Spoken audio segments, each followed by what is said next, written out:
How far down the range could Ford's successful, dust-flinging Raptor Halo sub-brand come?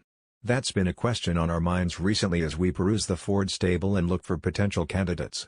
The F-150 Raptor and Bronco Raptor are beefy, rugged vehicles that swallow rough terrain for breakfast.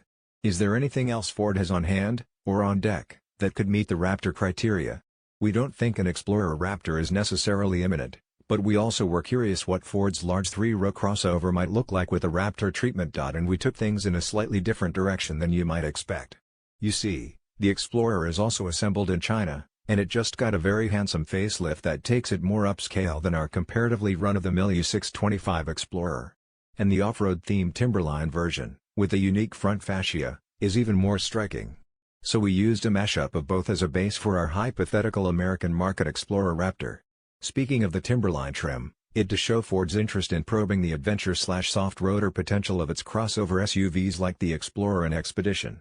After all, the Expedition Timberline already borrows the Raptor's high-output EcoBoost V6, and it's only a massive suspension and likely frame upgrade away from offering a ponderous stake on the F-150 Raptor's all-terrain chops.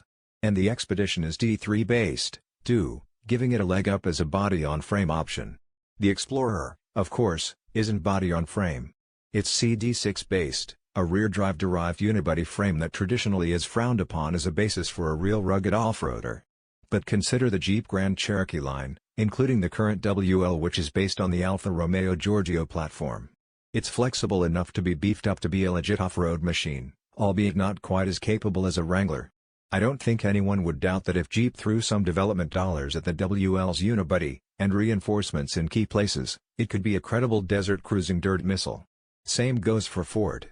The big Expedition is the more likely candidate, but it's a nice mental exercise to imagine what might be if Ford lifted some styling cues from overseas and decided to prove to the world that anything could be Raptorified. Bronco Sport Raptor, anyone?